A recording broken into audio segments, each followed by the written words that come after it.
各位觀眾大家好，歡迎收睇《時代雜誌》。喺目前食品價格飛升嘅時候，大家經常都會聽到食物銀行點樣去幫助有需要嘅人士渡過難關。咁又有冇聽過有一種社區支援服務，同樣都係協助提供食物俾公眾，叫做社區雪櫃計劃呢？另外有手機應用程式提供食肆或者係雜貨店即日賣唔晒、有短時限食用日期嘅食物，以一個較平嘅價格出售。今日就會同大家報道一下。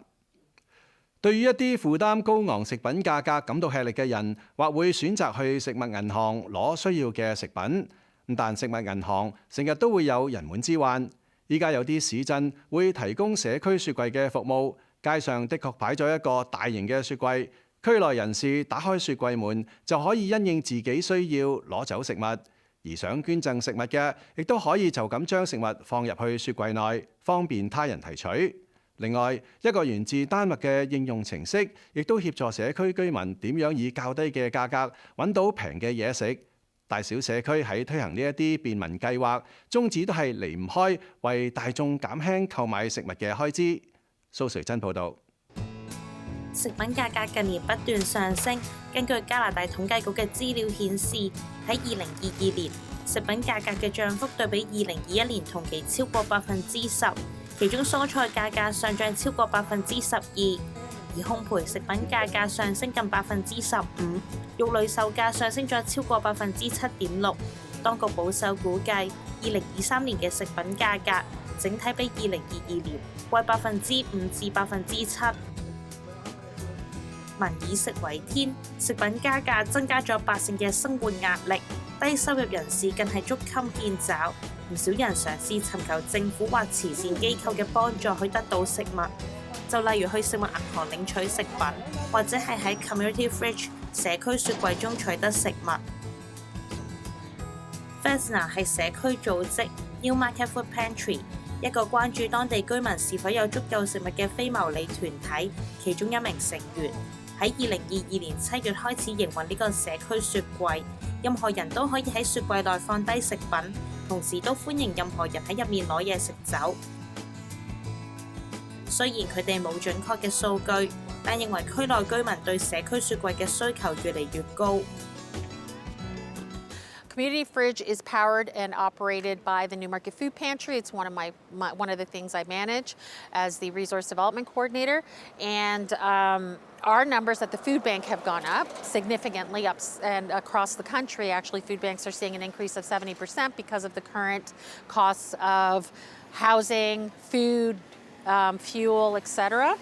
And so this is going to result in more people using the fridge. Absolutely. So our numbers are going up, and I get that in the reporting that I get daily from our volunteers. They tell me how many people are using the fridge when they see people. So it's a very modest number, even that number. But what I am seeing, because we can't capture everyone that comes to the fridge, but what I am seeing is an increase, a steady increase on a regular basis. I would say an average minimum of 20 to 30 daily.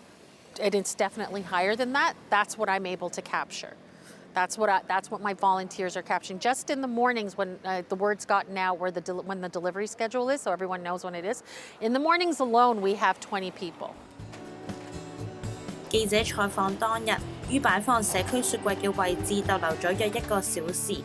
Fairchild 同義工將食品放到雪櫃內，雪櫃好快就差不多被清空。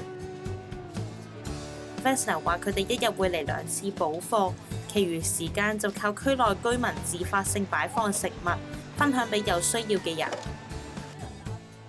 雪櫃側邊有一個櫃，可以讓公眾放低其他佢哋想同區內居民分享嘅物品，例如係寵物糧食或者係女性衛生用品，多方面照顧有需要人士嘅需求。由於涉及保存及提供食品，Fairchild 需要時刻確保雪櫃內嘅溫度、衛生情況符合安省衛生廳嘅標準要求，所以招募咗約20至30人嘅義工團隊。有啲義工每日定時去到社區雪櫃地點檢查雪櫃內嘅衛生狀況，有啲就負責聯絡社區中嘅餐廳，收集賣唔晒嘅食品放到雪櫃內。義工 Duke 每日都會去到當值，亦會同食物提取者交流，傾下偈，了解佢哋需要咩類型嘅食品，令到社區雪櫃內嘅食物更加貼合公眾嘅需要。We get all kinds of donations. I had one time there was a lady showed up with her 8-year-old daughter, and her 8-year-old daughter didn't want to have a birthday present. She didn't want a birthday party, so her mother spent $1,000 for food and filled the fridge and both the pantries. It was just really nice to be part of that. You know, it was a good feeling. So they get happy. And then if we give them something a little extra, they're even happier. Fairchild 話呢個計劃並唔係由政府資助，所以資源較緊絀。計劃一開始嘅時候，佢得到區內超市嘅幫助，超市會將部分食品捐出，放到雪櫃內。後期 Fairchild 嘗試聯絡區內嘅餐廳，將餐廳賣唔晒又已經煮好嘅食品，例如係 pizza、意粉同燒排骨擺到社區雪櫃內供人取用。佢致力尋求更多商家嘅支援，希望可以確保到有足夠嘅食物量俾有需要人士取用。We don't have the resources. We do not. So the pantry itself, like the Newmarket Food Pantry, we won't. But if there are any community members locally who want to set any more up in the town, I mean, I'd be more than happy to spend time with them and show them what we do and support them in that way. But we don't have the resources to start up another community fridge. But we also have, we've had other local municipalities like outside of us, like Keswick, for example, is in the process of getting a community fridge. They literally are copying our model. And so now they're just working with the town. It'll probably be a year before they launch. But I know that Bradford, I think. So there are other local municipalities that are looking at putting them in their neighborhoods. 事實上，唔少餐廳都會面對已經煮好但賣唔晒嘅食物呢個問題。好多嘢食都唔可以擺過夜，有時東主只可以將食品分俾員工。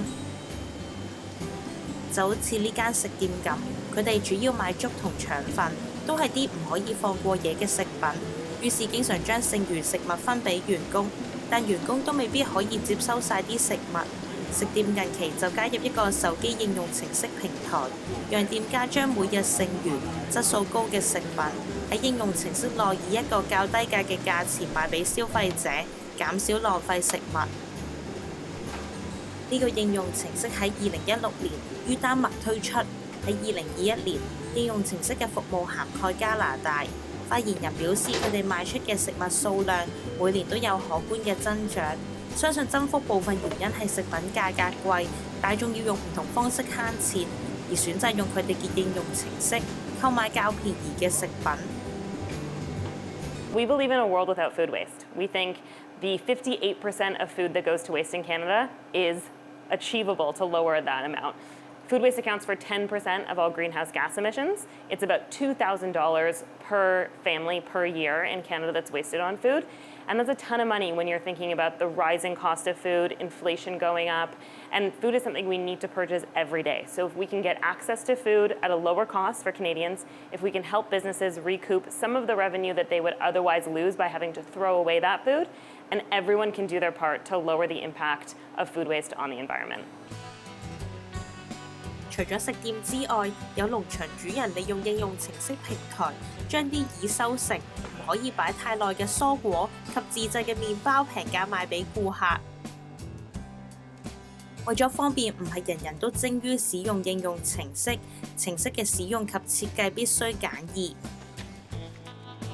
當使用者喺應用程式上見到心儀商店將食品上架，就可以向店家要求保留食品，並於網上付費。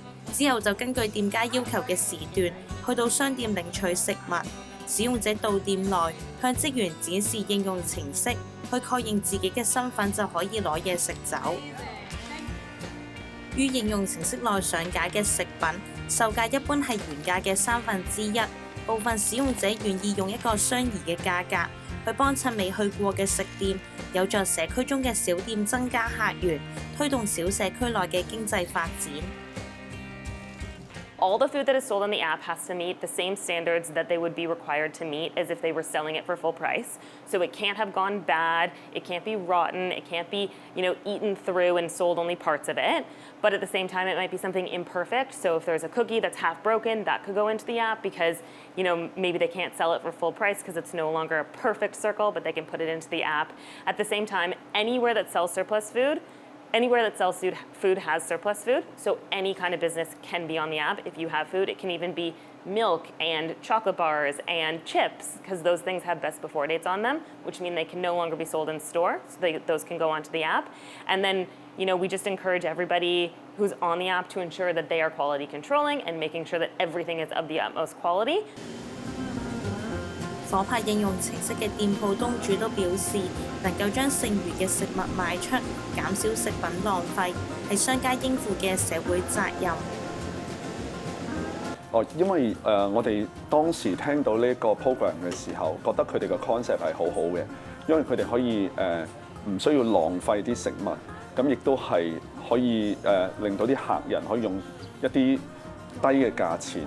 然之後去接受我哋一啲可能即將要過期啊，或者我哋係留唔到過夜嘅食物，咁其實對個環境係好嘅，對我哋亦都係好嘅，所以我哋就可以覺得試下。We found out about it because one of our longtime customers and friends, and actually she makes the soups that are in our fridge. She uses the app, so she told me about it and spoke very highly of it. And it became a good opportunity because we have some products that we don't want to see go to waste, that don't keep on the shelf for very long. So, and it was a nice way to give back too, right? We have this really amazing customer base of very conscientious people who get what we're trying to do and care about it too and want to be a part of it. So it's nice to be able to offer them something in return for that too. 既能夠減少食品浪費，又可以慳錢，可謂係一件一石二鳥嘅事。好啦，今日嘅節目時間又到，下星期再見。